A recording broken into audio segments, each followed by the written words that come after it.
Olá, um ótimo domingo. Vamos começar o estudo desta noite orando a Deus. Senhor Deus, Pai amado, Pai querido, te agradecemos esse dia abençoado por Ti, por essa semana que começa hoje, nesse domingo, Senhor Deus.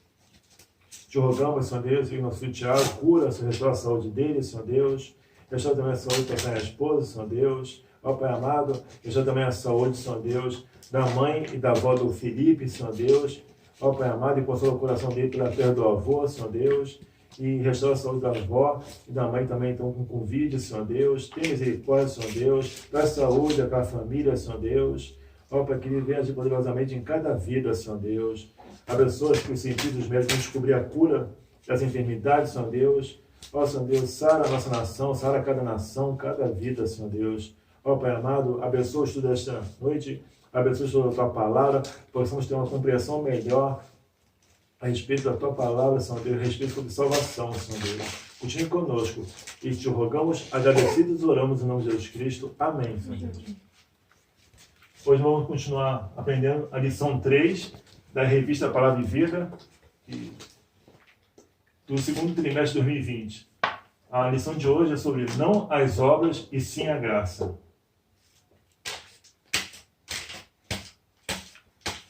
O texto base tem em Efésios, capítulo 2, verso 8 e 9. Diz assim, ó, nessa tradução, que é um pouco mais clara, mais fácil de entendimento. Diz assim, ó, pois é pela graça que vocês são salvos, mediante a fé em Cristo. Isso não vem de vocês mesmos, é uma dádiva de Deus. Algumas traduções falam presente de Deus.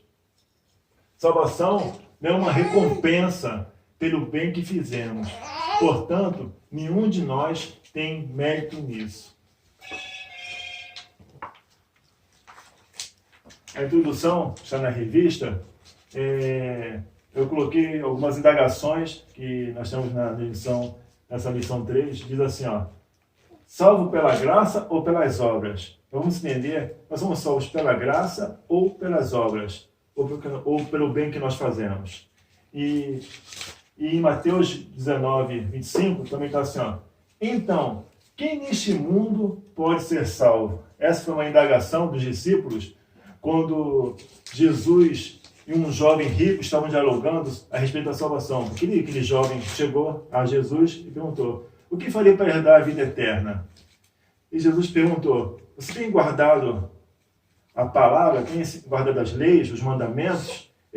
Ele falou, não, desde criança, tenho guardado tudo isso.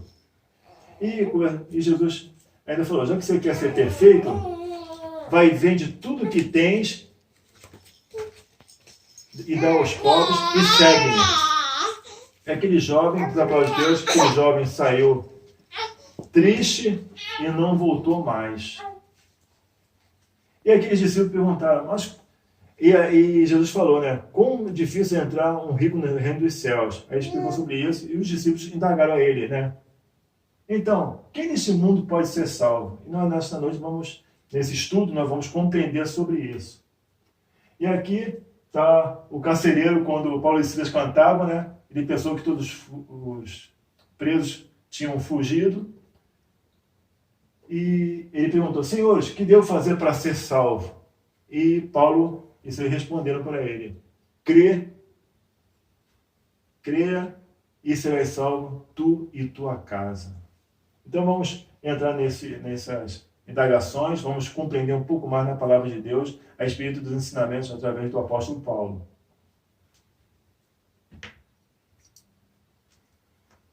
E no subtítulo da lição diz assim, ó, uma busca inadequada. Por isso, assim, ó, o que é mais doloroso do que qualquer coisa que nos impeça de nos aproximarmos de Cristo? Por quê? Está aqui em Filipenses 3,9.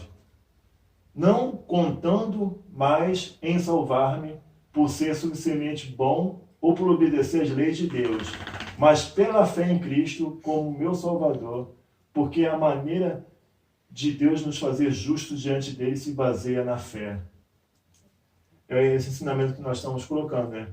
Porque o apóstolo Paulo, ele estava antes dele ser alcançado pela graça de Deus, antes de ser salvo, de ter encontro com Jesus a caminho de Damasco, né? Ele entendia que o caminho da salvação é através do cumprimento da lei. É como nós acabamos de mencionar antes sobre aquele jovem rico. Ele achava que fazendo bem, ele achava que seguindo todas as leis, cumprindo as leis, isso daria o quê? O caminho, daria a entrada para o reino dos céus. Mas Jesus falou assim, ó, vende tudo e segue-me. Quer dizer, o caminho é apenas o quê? Crer. Então, o próximo ponto é justamente sobre esse. Fala assim, ó, Cristo é o final da lei. É o fim da lei. Cristo é o fim da lei. Por que significa isso? A lei não tem poder de salvar, mas Cristo tem. O legalismo leva a praticar boas obras. Porque alguns pensam assim, ó, faça o bem, né, para ser salvo. Mas não é bem isso que a palavra de Deus fala. Fala assim, ó, faça o bem porque sou salvo, e não para ser salvo. Justamente o contrário. Alguns pensam que por ser bom, por fazer boas coisas e ajudar muita gente, isso vamos dizer assim, você te ajuda a entrar no reino dos céus. Mas o que a Bíblia nós lemos no estudo anterior, que a Bíblia fala o quê? Porque Deus amou o mundo de tal maneira para que todo aquele que nele crê não pereça, né? Porque Deus amou o mundo de tal maneira que enviou seu Filho amado, seu Filho unigênito, para que todo aquele que nele crê não pereça. Então precisa do quê? Crer. A graça requer que você creia. Não para entrar no reino dos céus, você precisa crer. Não é fazendo boas obras, não sendo bonzinho. Isso você está dizendo o quê? Quando você fala assim, ó, vou entrar nos céus porque eu sou bonzinho. Por quê? O mérito é seu. Para entrar no reino dos céus, não é por mérito próprio, mas o quê? O movimento de Deus para alcançar a sua vida. E quando tem gente que fala assim, ó, eu aceitei Jesus, não é bem assim que nós podemos entender. Nós cremos em Jesus, nós cremos no sacrifício que Jesus fez na cruz. No momento que nós dizemos que cremos, Deus nos aceita a nossa fé. Nós somos aceitos pela graça de Deus, através da fé. Então Ele nos aceita e nos dá o quê? A vida eterna. É o que nós acabamos de falar. Salvos pela graça, outro subtema da revista. Salvos pela graça. Por quê? A graça põe o foco sobre Deus. Ao contrário do que muita gente entende. Fala assim, ó, eu fiz isso, fiz aquilo, por isso eu tenho direito de entrar no reino dos céus. Não é por isso. Então o foco, tem gente que acha que o foco é sobre si. Não é. O foco é Deus. É Deus que age em nosso favor. É Deus que entregou seu Filho amado para morrer por cada um de nós. Então, é totalmente ao contrário, é o oposto. O foco é Deus, sempre Deus. Nós não merecemos nada, por isso que a graça é uma coisa imerecida, porque nós não merecemos.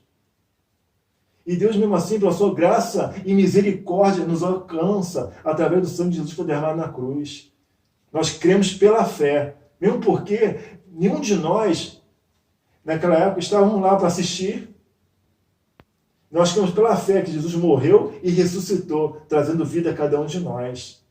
Então nós cremos que Jesus morreu em meu lugar, em teu lugar, no lugar de todos nós, para salvar cada um de nós. Porque o que diz, o que o apóstolo quer dizer é que toda iniciativa e toda atitude no sentido de tornar acessível ao homem esta salvação pertence a Deus. Então é Deus que nos tornou, Ele que abriu o caminho para a salvação. Esse último tópico diz para pensar e agir. Diz assim, somos salvos pela graça, não pela lei. Porque está escrito em Romanos 3,20. Pois ninguém é aceito por Deus por fazer o que a lei manda. Porque a lei faz com que as pessoas saibam que são pecadoras.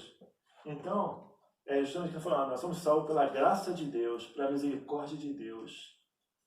Entendemos isso? Porque a graça que nos alcançou, a graça é uma coisa imerecida. É como eu falei, é um dom de Deus. Então, para que possamos entender, é algo que não é o nosso esforço, né, o que nós, qualquer atitude em relação a isso que possamos fazer, não adianta em nada para nós alcançarmos a vida eterna. É o que? Nós crermos em Jesus. A única coisa que precisamos fazer é crer em Jesus pela fé. Então a graça nós aceitamos pela graça pela fé, não pela lei. Aqui outro tema. Para pensar aqui e falar assim, somos salvos pela graça por meio da fé. Não é a nossa fé que arranca alguma coisa de Deus. É a graça de Deus que nos oferece e nos apossamos pela fé. É o que nós estamos falando desde o início. Então, Deus oferece a salvação. Nós cremos pela fé. E Ele nos aceita como seus filhos, co-herdeiros em Cristo. Para pensar e agir. Nunca nos orgulhemos espiritualmente, pois nada somos e nada merecemos.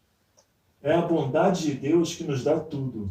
Deus fez isso para mostrar em todos os tempos do futuro a imensa grandeza da sua graça, que é nossa por meio do amor que Ele nos mostrou por meio de Cristo Jesus. Para vocês entenderem, está em Efésios 2,7. Na revista está em Efésios capítulo 5, verso 2, está errado. Tem que corrigir. É Efésios capítulo 2, verso 7. Diz assim, nunca nos orgulhemos espiritualmente, pois nada somos e nada merecemos. É interessante, lembrando disso, é o que nós falamos anteriormente, falando sobre o jovem de qualidade, algumas Bíblias falam, mancebo de qualidade, ou então aquele jovem rico, o chegou para Jesus e falou assim, o que eu faria para herdar a vida eterna? Talvez ele pensasse até herdar financeiramente ou hereditariamente, mas de uma forma ou de outra, ou até ele achava por ter direito, por ser judeu, por seguir as leis, ele teria direito. Por mais que ele pense de um jeito ou de outro, nada disso lhe dá o direito. Apenas o crer em Jesus. Porque não merecemos nada disso. Mas o amor de Deus, a misericórdia de Deus, a graça de Deus que nos alcançou, nos faz merecedor de entrarmos no reino dos céus, nos tornarmos seus filhos. O que está escrito aqui, é a bondade de Deus que nos dá tudo. Deus fez isso para mostrar em todos os tempos do futuro a imensa grandeza da sua graça, que é nossa por meio do amor que Ele nos mostrou por meio de Cristo Jesus. Efésios 2,7. Então, a bondade dele, o amor de Deus, a misericórdia dele que nos alcançou. Que Deus continue nos abençoando, que você possa ter entendido um pouco mais da palavra de Deus.